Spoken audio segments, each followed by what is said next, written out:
I am E. Raymond Cap, biblical archaeologist and historian. We read in the Bible, the heavens declare the glory of God, and the firmament showeth his handiwork. Day unto day uttereth speech, and night unto night showeth knowledge. Out to all the earth, and their words to the end of the world. In them hath he set a tabernacle for the sun. These beautiful words came from the book of Psalms, and here the psalmist tells us that the heavens speak, and in a language that can be understood by all peoples. And God said, let there be lights in the firmament of the heavens to divide the day from the night, and let them be for signs, and for seasons, and for days, and for years. Starry lights in the sky, he said, let them be for signs. A sign is something arbitrarily selected and appointed to represent some other thing. So to make any sense of the creative record, we must admit that God intended these orbs of light we call stars to be expressions of some special teaching, something different from what is naturally deduced from them. Looking out upon the multitude of stars that shine, so scattered, so entirely without order, that one might well despair of reading anything intelligent there. How then can the stars be made to speak, and in a language that is all peoples can understand? The answer is quite evident. Pictures, which speak in all dialects, a universal language to all peoples everywhere.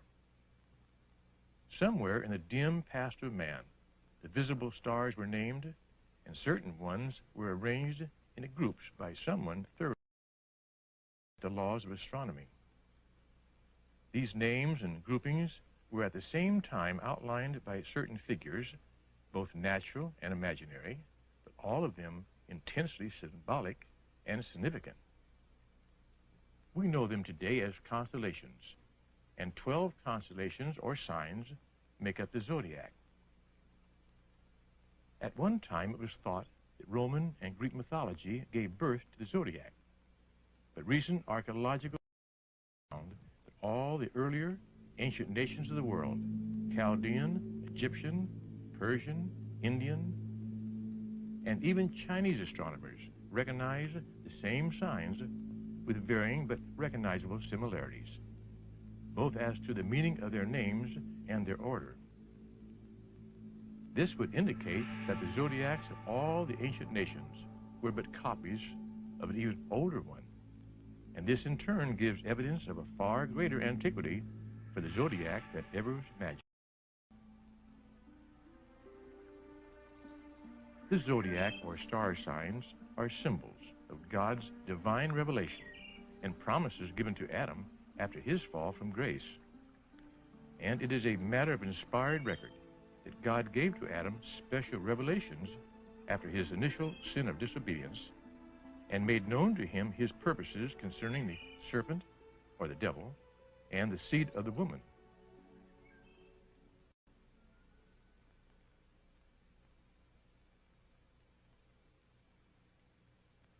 The whole gospel revelation and promises were therein included and given to Adam, not for himself and his posterity alone, but also to be known by the descendants of earlier races of creation. Adam and his immediate descendants lived for hundreds of years, starting in Bible chronology about 5407 BC. Thus they had ample time for and study to devise a means of recording and transmitting to all men the Creator's plan for humanity. The canopy of virgin stars was over them, only waiting to be named and grouped and defined with records and symbols of the vital promise of redemption on which the world's hopes depended. There should be no doubt but that the ancient biblical patriarchs were the men who first drew the celestial hieroglyphics, named and grouped, laid out the zodiac and its signs, and made the heavens a picture gallery for all the world to see, so that peoples of the earth might gaze up to the heavens and there read the wondrous story of the promised Redeemer, the redemption, and the redeemed. The zodiac is a pictorial composition of the divine revelation before the written revelation we call the Bible.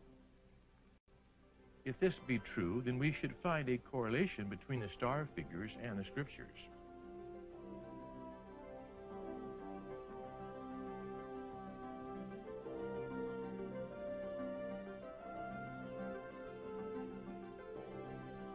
He telleth the number of the stars, he calleth them all by their names.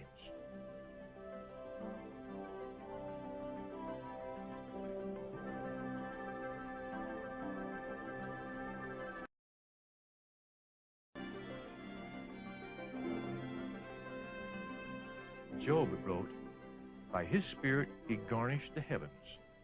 Garnish meaning bright or beautiful. Both verses imply the source of the inspiration which resulted in the naming and the meaning of the practical groupings as coming from God himself. Although modern atlases often use Latin and Greek names, most of the stars of the first magnitude have names that have come down to us from remote. These earlier Arabic and Hebrew names have symbolic meanings. And in a few instances in which the original zodiac picture was lost, the ancient meaning of the star names facilitate their restoration.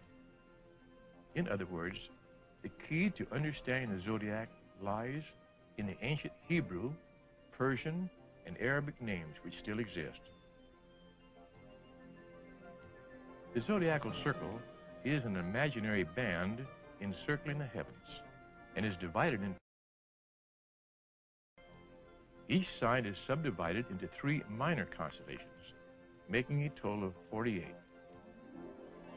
In all stellar and celestial albums, the constellations are represented by figures of men, animals, birds, reptiles, and certain inanimate objects, all bounded by imaginary lines. The 12 signs of the zodiac constitute 12 graphic chapters in a picturesque book of divine revelation. The cast of characters begins with Virgo the Virgin and climaxes with Leo the Lion. These ancient star pictures were designed to preserve, expound, and perpetuate a record of how the Almighty would deal with mankind from the foundation of the world to the end of time. The overall panorama illustrates the visual story of the Redeemer, born as a seed of the Virgin.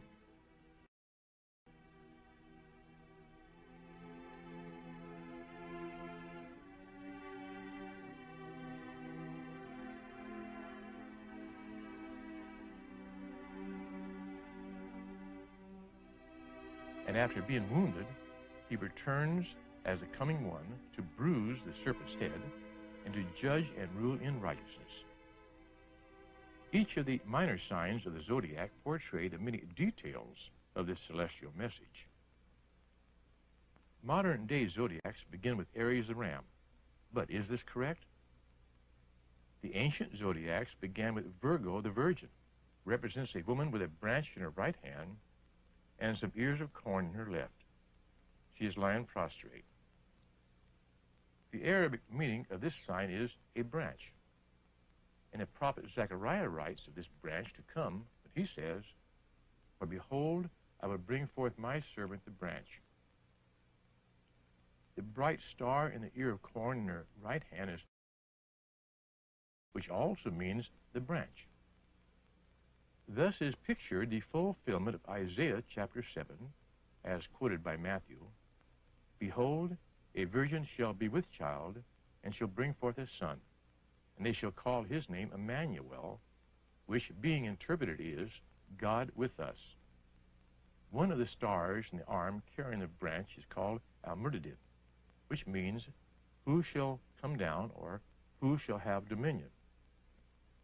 In Psalms 72, shall have dominion also from sea to sea.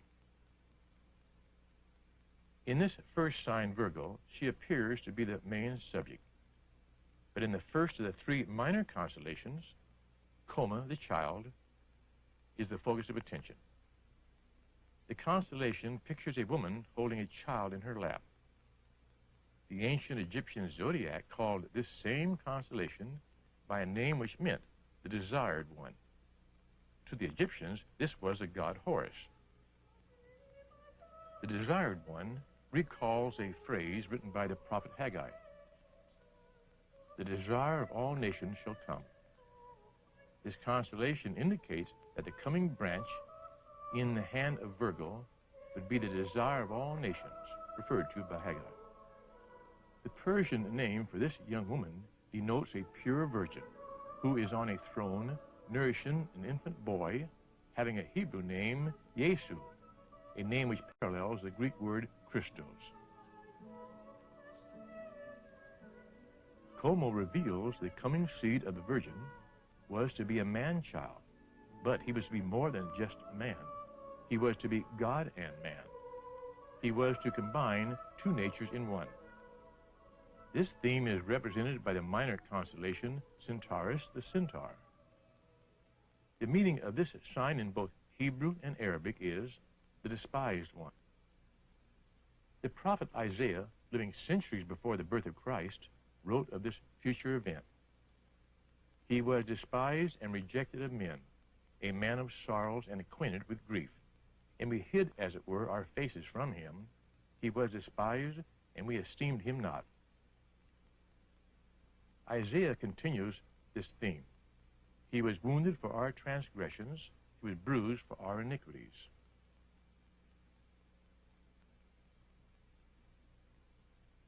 The centaur, holding a in an aggressive pose, symbolizes approaching death, as recorded by the Apostle John, who quotes the words of Jesus, I lay down my life that I might take it again. No man taketh it from me, but I have the power to lay it down, and I have the power to take it again. Bootes means the coming one, is the final accompanying sign of Virgo. He depicts a man with a spear in his right hand and his sickle in his left. There is a wealth of meaning in the names of the stars making up this group. Arcturus, mentioned in the book of Job, is a first magnitude star and means he cometh. Alcaturups, a bright star in the head of the spear, means, once again, the branch. The meanings of some of the other stars in this sign are, who separates? The pierced. Who bruises? The preserver.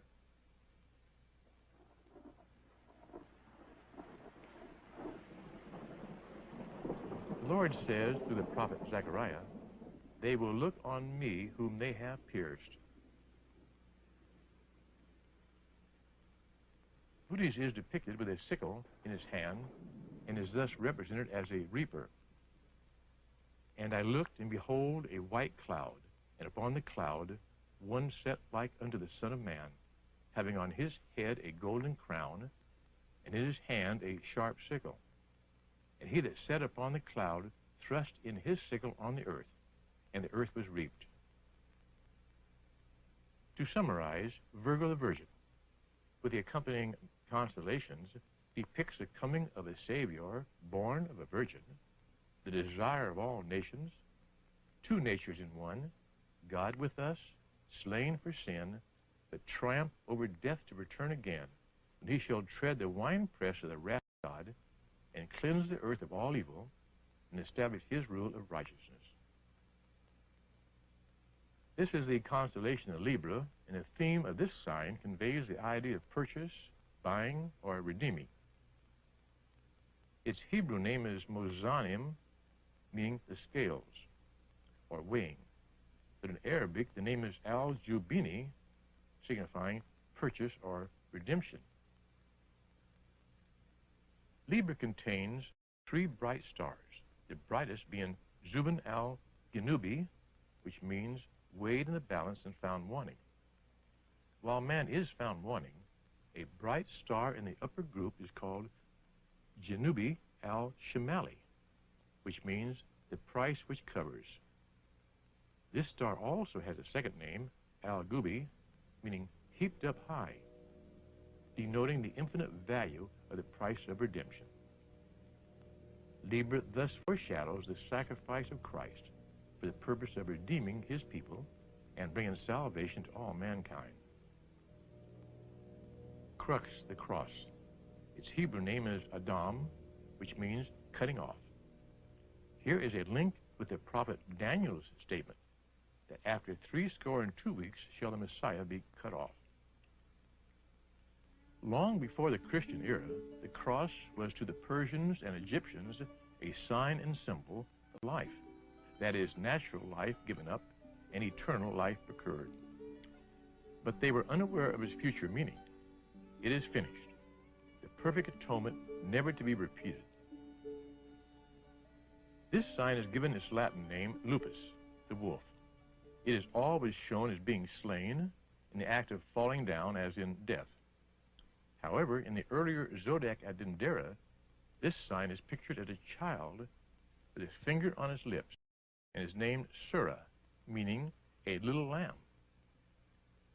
The prophet Isaiah writes, "He was brought as a lamb to the slaughter, and as a sheep before his shearers is dumb, so he opened not his mouth." This is Corona, another minor sign of Libra. Corona means the crown. Its Hebrew name is Atara, meaning a royal crown. In Arabic, an ornament or jewel. The crown, following so closely after the cross, reminds us of the statement in the book of Revelation regarding the triumph of Jesus Christ. "Thou art worthy, for thou wast slain and hast redeemed us to God by thy blood."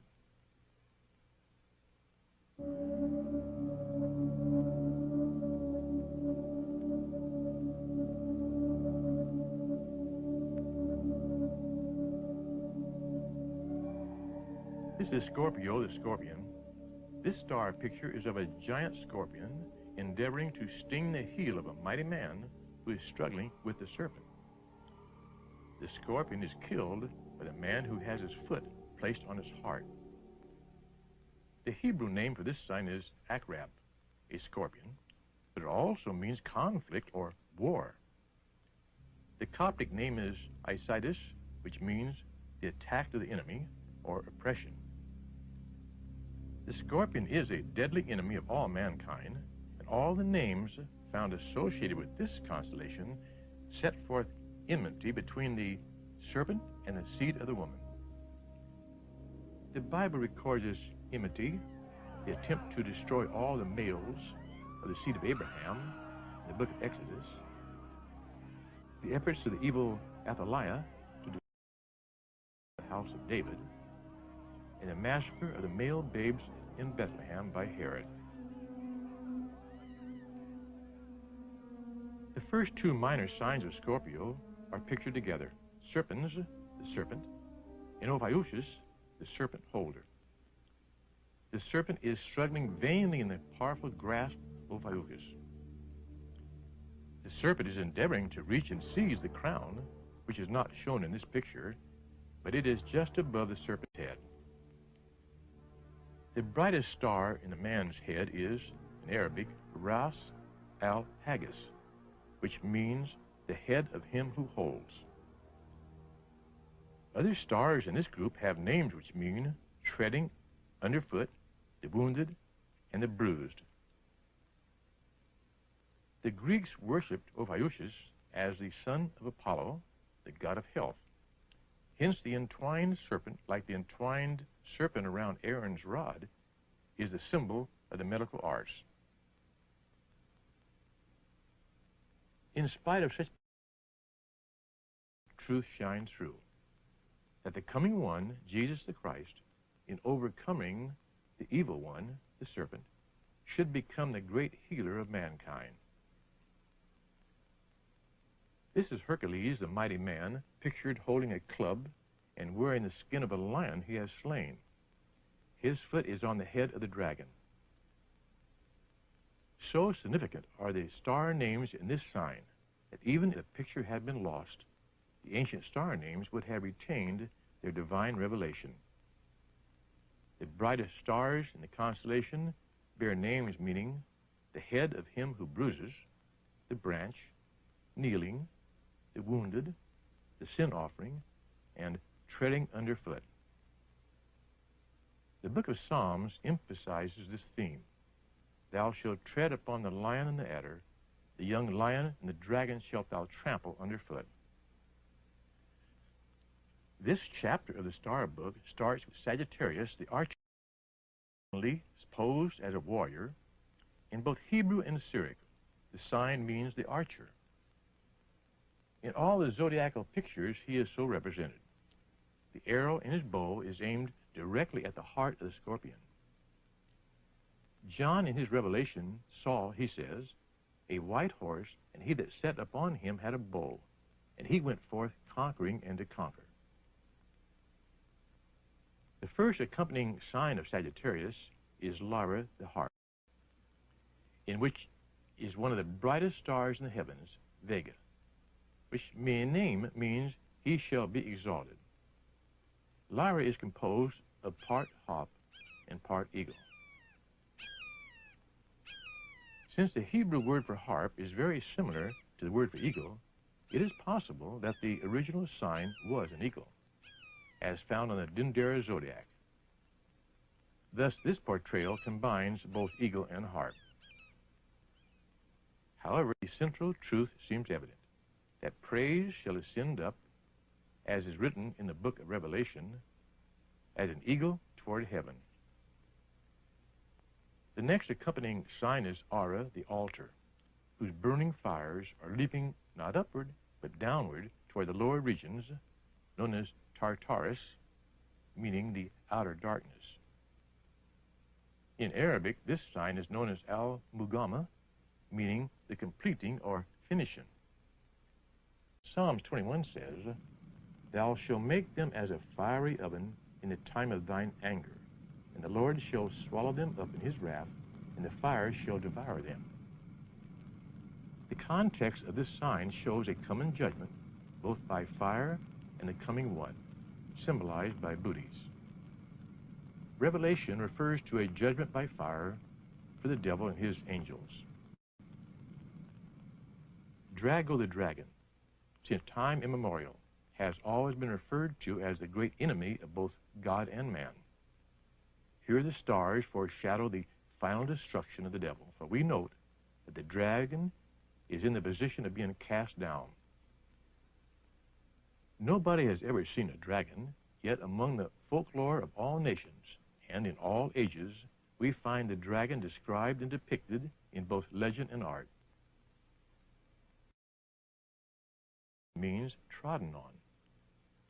And in the Dendera zodiac, it is shown as a serpent under the forefoot of Sagittarius, and is named Herfint, which means the serpent accursed.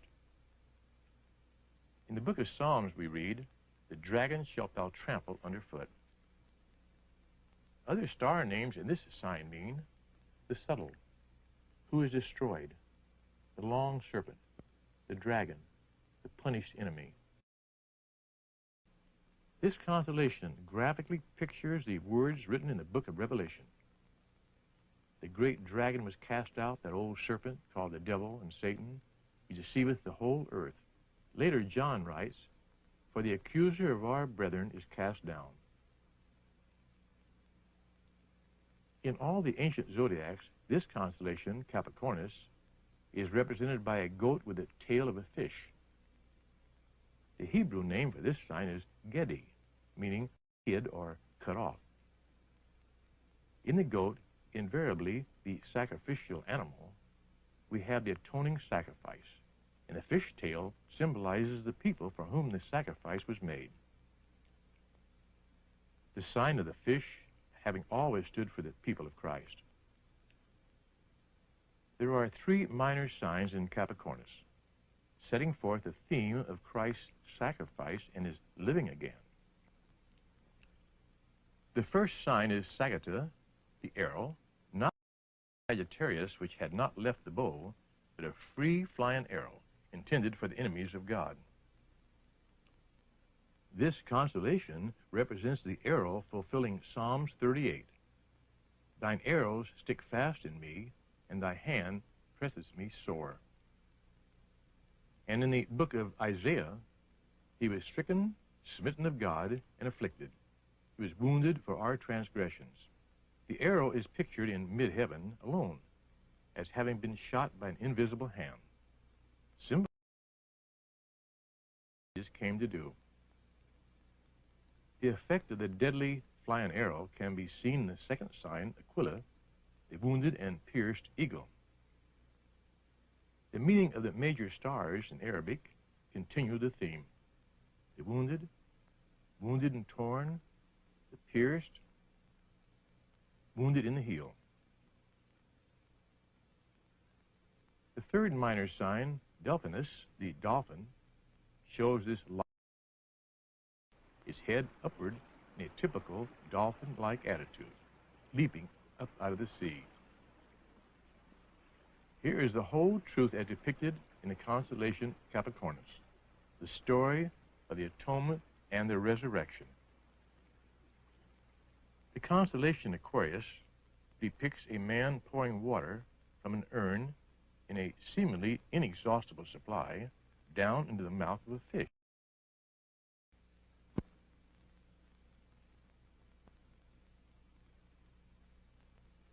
Following immediately after the constellations portraying atonement, Isaiah foretells of a time when Israel shall be restored, and their eyes shall see their king in all his beauty. Fear not, O Jacob, my servant, whom I have chosen, for I will pour water upon him that is thirsty, and floods upon the dry ground. I will pour my spirit upon thy seed, and my blessings upon thy offspring. The King of Israel, and his Redeemer, the Lord of hosts. Aquarius can only represent Jesus Christ, who was humbled in death, rose from the grave, and became the fountain of living waters, and the pourer forth of every blessing.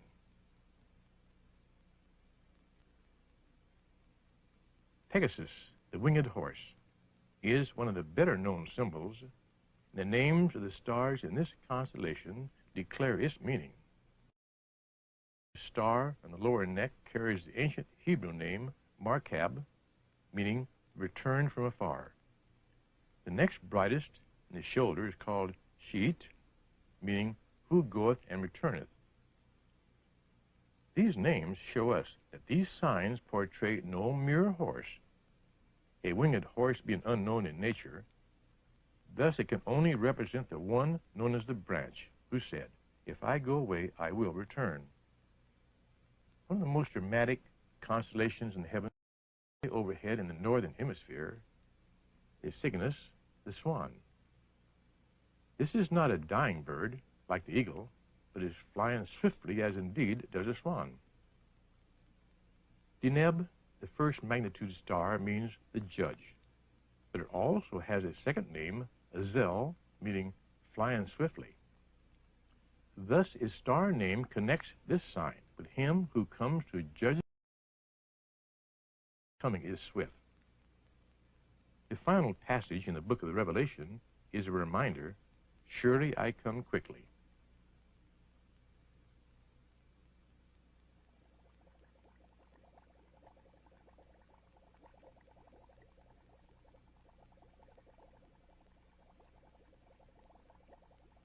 Pisces, the fishes, depicts two large fishes bound together by a band. One fish with his head pointed upward toward the North Star, stellar Polaris, the other swimming along the line of the ecliptic, or path of the sun. The Hebrew name for this constellation is Dagim, meaning the fishes, which is closely associated with Jacob's blessings to Joseph's two sons. Let them grow as fishes do increase. Thus, this constellation refers to the increase of Israel, God's kingdom people, who were to become a multitude and a states, they are the seed of the blessed of the Lord, and their offspring with them. The band which unites the two fishes has always been identified as a separate star group. Its Egyptian name, Uor, meaning he cometh. In Arabic, its name is Al-Risha, meaning band or bridle, symbolizing the fact that Israel is still bound by its enemies. 1776 saw the start of the Israel people becoming a blessing to all mankind. Even so, American Israel is still oppressed by many faceless enemies planning her destruction. Andromeda, the chained woman, in misery and trouble, helplessly bound in the sky. In the zodiac at Dendera, she is called Set, which means ordained as a queen. In Hebrew, she is called Sarah. In Arabic, Al-Fizraz, meaning the broken down.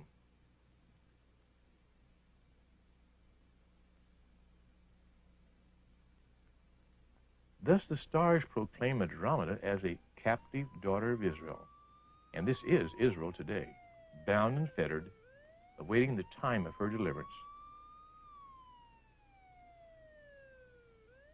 Under the present godless international system, America and the Western Christian nations are in a state of political and economical bondage.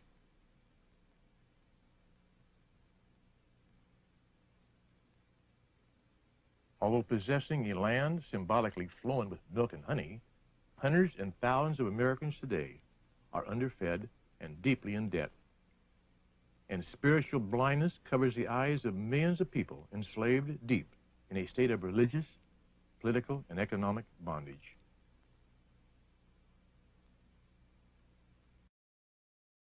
Or the crowned king. He is crowned and enthroned in the highest heaven with a scepter of authority in his hand, and his foot is planted on the pole star. In Cephas, we have the glorious King of Israel. It is he who called Israel his son. To Moses in the book of Exodus, he states, "Thus saith the Lord, Israel is my son, even my firstborn." Aries, the Hebrew, Taleh, meaning the lamb. In Arabic, it means the sheep, gentle and merciful. The chief star in the forehead is named El Nath, which means wounded, slain. The next star in the left horn is called Al-Shuratan, meaning bruised and the wounded. This sign and its stars unite in illustrating the words of the Apostle John, which taketh away the sins of the world. In the sign Andromeda, we saw the woman bound, symbolic of Israel, America. In this, the first of the minor signs of Aries, we see the same woman as Cassiopeia, the enthroned woman. Her hands are no longer bound, but engaged in the happy work of making herself ready to receive her husband. The Arabians called this sign El Sidr.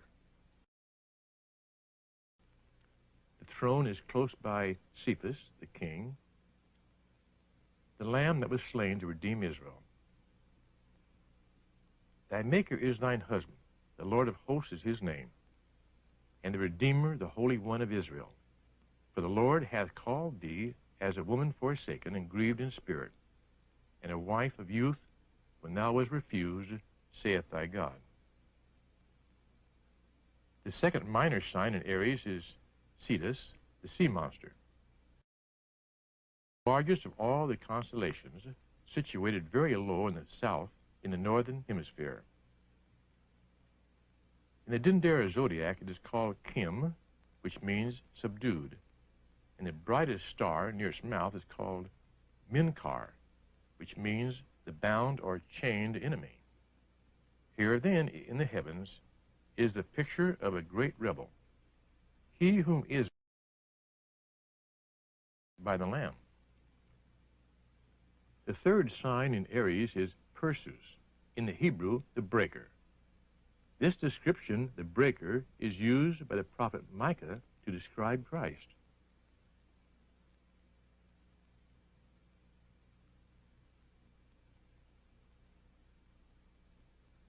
The breakers come up before them, and their king is passed on before them, and the Lord is ahead of them. Perseus, ready to break down the enemy. The head he carries in his left hand is called by the Greeks the Medusa, the Hebrew root of which means the trodden underfoot. The full Hebrew name is Ras Satan, which means the head of the adversary. This dramatic action picture is Taurus the bull, invincible, unconquerable, in his mighty energy and fierce wrath, his enemies. The name Taurus is Latin. In Hebrew it is Shur, which means both coming and ruling. The brightest star in the eye of the bull has a Chaldean name, Aldebaran, meaning leader or governor. At the top of the left horn is a star called in Arabic Al-Nath, which means wounded or slain. Taurus can only be another representation of the prophecy as a coming judge and ruler, Lord of all the earth. That the coming one is no animal, but a man is shown to us by the first of the minor signs of Taurus. Orion, the coming prince, a triumphal and glorious prince. The ancient Akkadians called this constellation Ur-Ana, the light of heaven, and certainly the Orion constellation is the most brilliant in the heavens and the most recognized. This constellation is mentioned by name in the book of Job, who describes it as being a well-known star grouping. There's a wealth of meaning in this sign. Orion's foot is on the head of Lepus, the hare, and in his girdle a sharp sword with a hilt in the form of the head and body of a lamb. In his right hand is a mighty club, and in his left hand he holds the tokens of victory, the head and skin of a lion.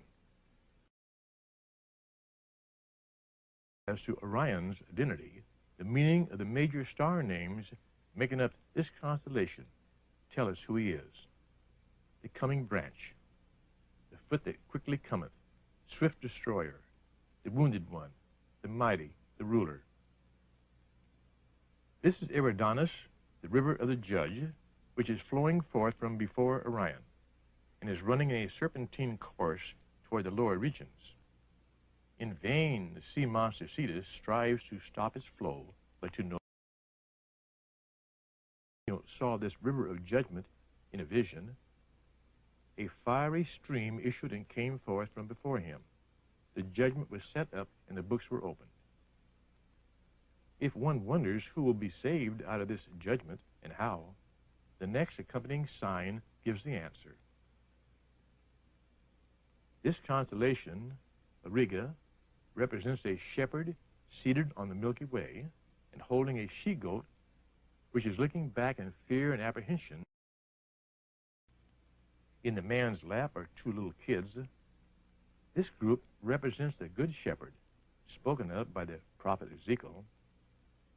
I will save my flock, and they shall no more be a prey.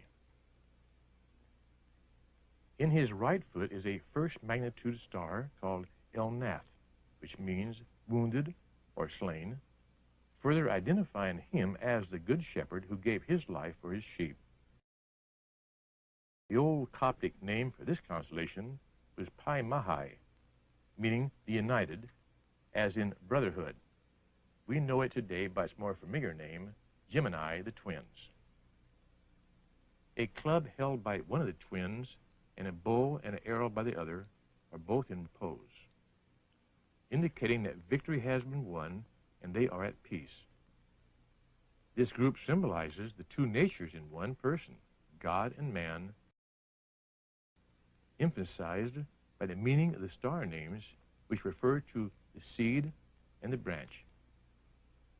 This sign foretells of a day soon to come, of which the psalmist wrote, "The righteous shall flourish in abundance of peace so long as the moon endareth." Although Lepus, the hare, is a Latin name, this name and the names of other minor constellations bear no relationship to their ancient Egypt. The Persians pictured this constellation as a serpent, but in the Dendera zodiac in Egypt, it is shown as an unclean bird standing on the back of the serpent, which itself is beneath the feet of Orion. The Hebrew meaning of some of the brightest stars in lupus are the enemy of him that cometh, the mad, the bound, and the deceiver. Although modern zodiacs may have lost the original names and enemy under the foot of Orion, telling us that when the true Orion, the seed of the woman, shall come, he will tread down the wicked, as written in the book of Isaiah. I will tread them in mine anger, and trample them in my fury. For the day of vengeance is in mine heart, the year of my redeemed is come. The next two minor signs are Canis Major and Canis Minor. Modern zodiac, however, this is a perversion by the Greeks in their mythology. The ancient Akkadians knew Canis Major as Casista, which means the leader and prince of the heavenly hosts, possibly because the star Sirius, its major star, is so exceptionally bright. Indeed, it is the brightest star in the northern hemisphere. Two major stars in Canis Major are Merism and Adhara, prince or ruler, and the glorious. Obviously, these names bear no relation to dogs, but are full of meaning when applied to him of whom Isaiah speaks in his prophecy. Behold, I give him for a witness to the people, a leader and a commander to the people. Canis Minor also reveals nothing by its picture or name. But in the Dendera zodiac, it is called Sebok, which means conquering or. Its brightest stars have names meaning Redeemer, the Prince, the Ruler, who completes or perfects, a very different story. In spite of the Greek perversions of this constellation, the testimony of the ancient star names proclaim the story of the great Redeemer.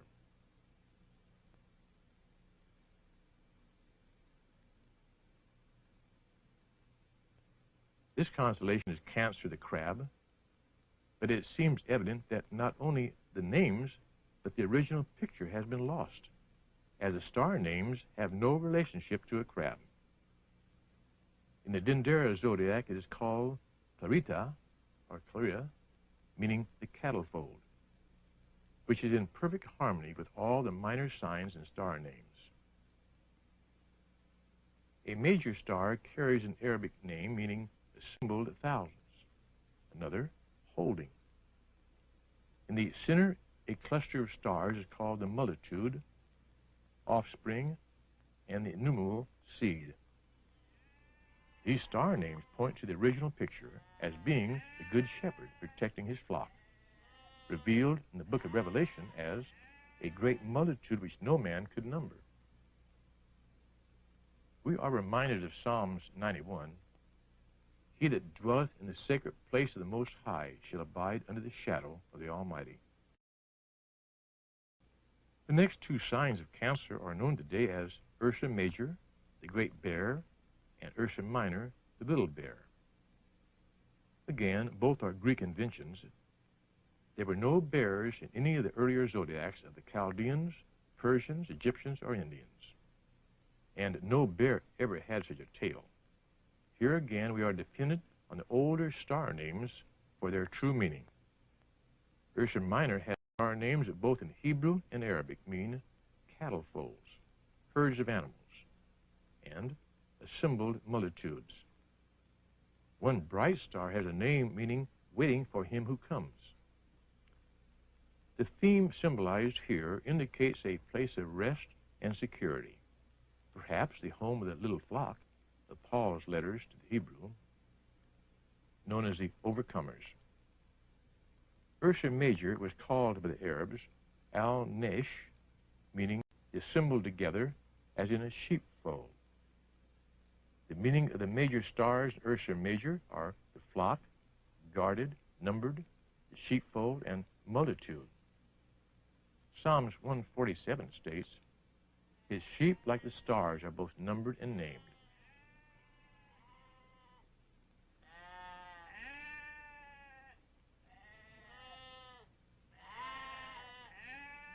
Ezekiel wrote, As a shepherd seeketh out his flock in the day that he is among his sheep that are scattered, so I seek out my sheep and will deliver them out of all places where they have been scattered in the cloudy and dark day.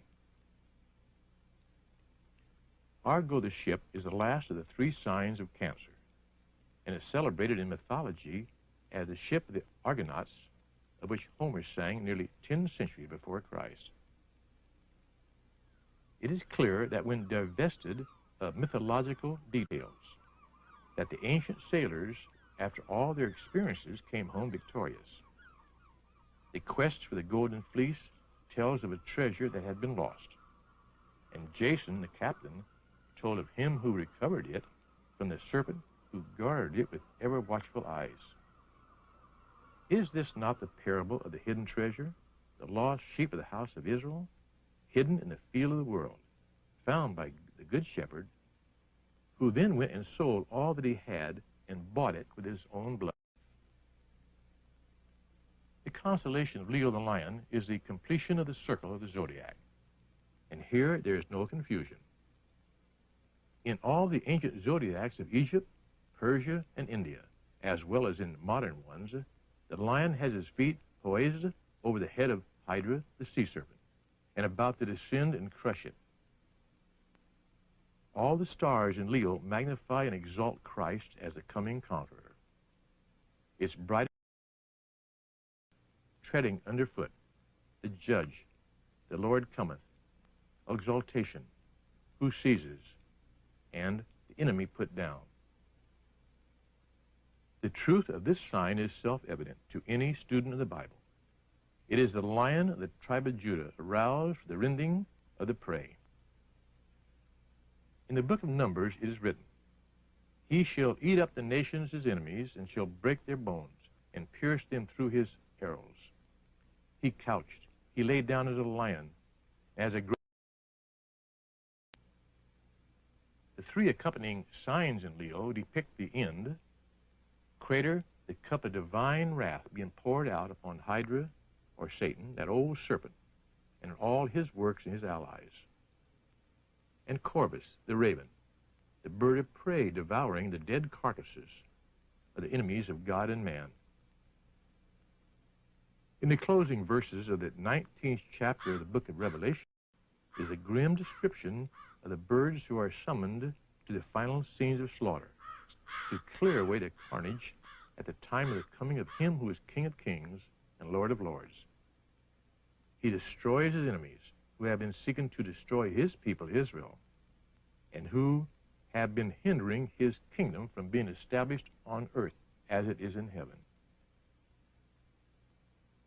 It is evident that after the original meaning of the constellations became lost, nations invented stories from their own imaginations.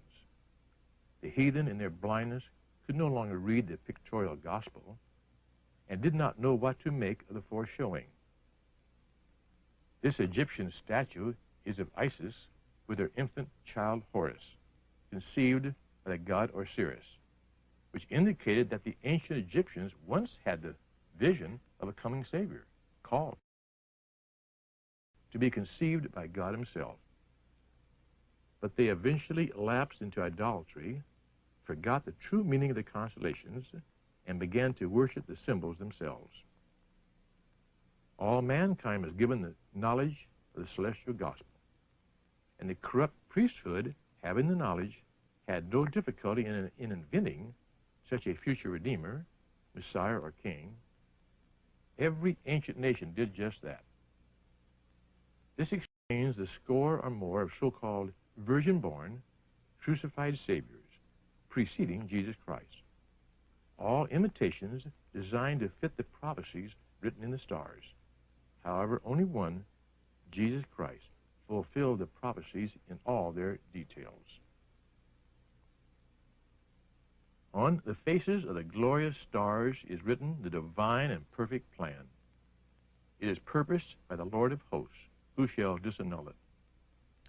We find this plan foretold America's condition today. She is Israel in bondage.